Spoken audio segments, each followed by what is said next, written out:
In the review of the 12600K, we took a look at the gaming performance with an RTX 3080, and yeah, it's a really capable CPU that's going to bring out the best in high-end card. What if you have something more moderate, like a 6600 XT?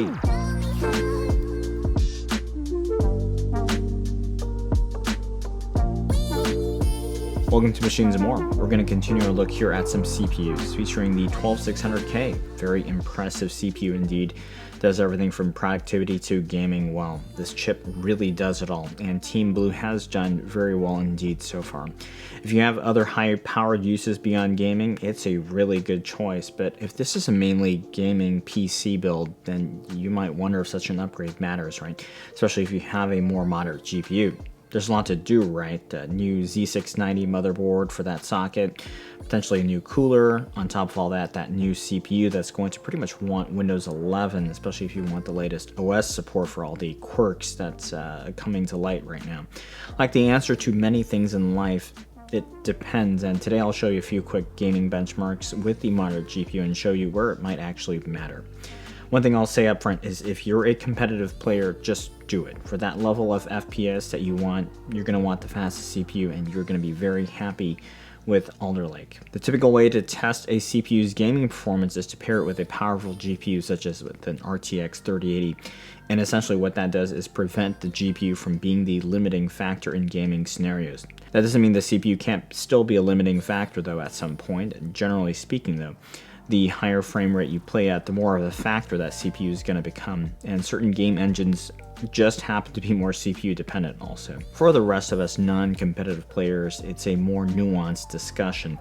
For this round of tests, I'm using the 6600 XT. It's a great GPU for 1080 and light 1440 gaming, and roughly speaking, this is going to be around a 3060 to 3060 Ti level of rasterization performance. I tested the 12600K, the 5800X, the 5600X, and also threw in the 3600 because some of you might be running one of those right now. So let's take a look at a few scenarios where it really doesn't matter. First, a GPU limited title like Assassin's Creed Valhalla means that a CPU upgrade essentially does nothing. It really won't help you too much in terms of the pure gaming experience. With the 3080, the performance was nearly identical between the different CPUs, and that doesn't really change here. I saw very little difference at 1440p, and all of the Ryzen CPUs are pretty good for this title, being an AMD optimized title. And with 1080, the 12600K does seem to stumble a little bit, in the averages at least. One way to tell is just to see how much your GPU is getting utilized. If it's running close to 100% all the time, then it's very possible a CPU upgrade won't help you much. Similarly, in a strategy title like Age of Empires 4, very playable frame rate here for the game in 1440p, and even though the 3080 is capable of showing off the 12600K's prowess here, there's not really a compelling reason here when you're GPU limited. If you're on a 3600, essentially you're in the realm of run-to-run variants for this title. So where might it matter? So if you saw the 12600K review, I had some issues with the Ryzen chips for Far Cry 5 and 6 and a later update of Windows 11.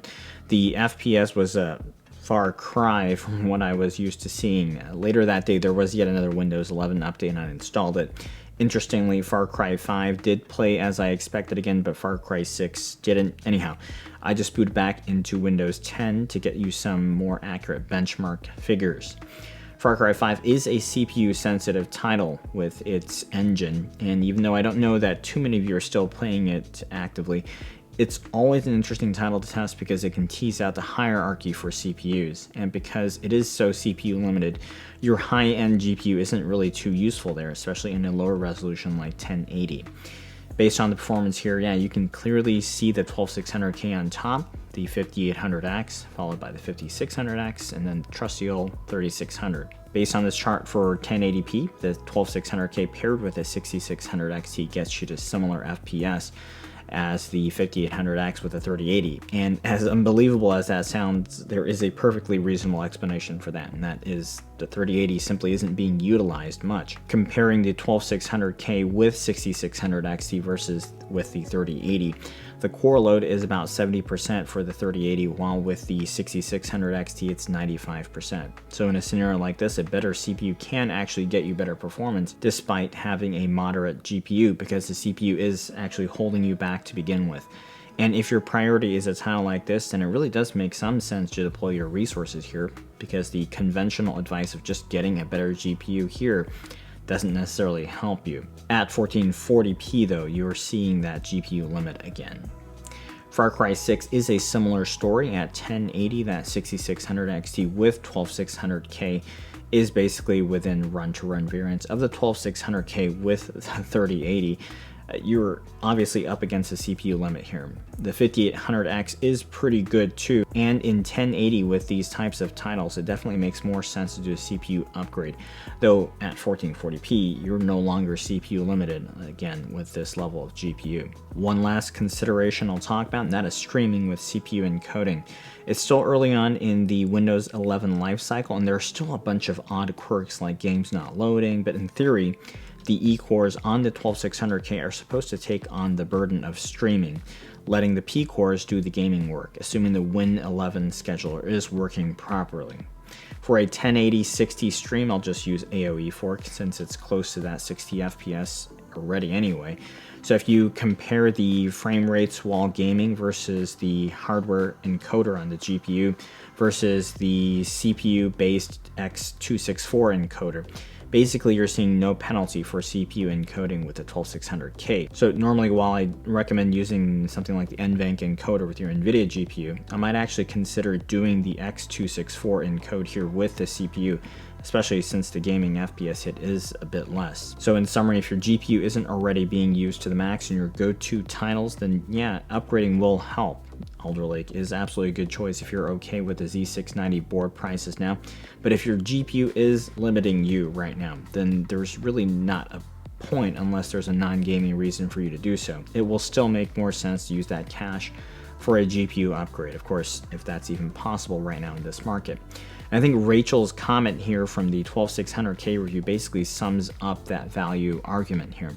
Yeah, a lot of us are actually going to be GPU limited if the choice is between the 5600X and the 12600K. I think it still makes a lot more sense to go with the 5600X.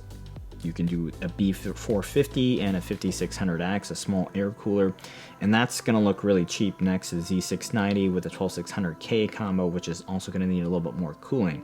The caveat being, if you want like a 20% boost in Far Cry 6, then yeah, you'll get what you pay for, but I'm not sure how much longevity that has, but yeah, it is what it is, right? So I hope that was helpful. Thanks for checking in. Please give a like, links down below, subscribe. See you soon.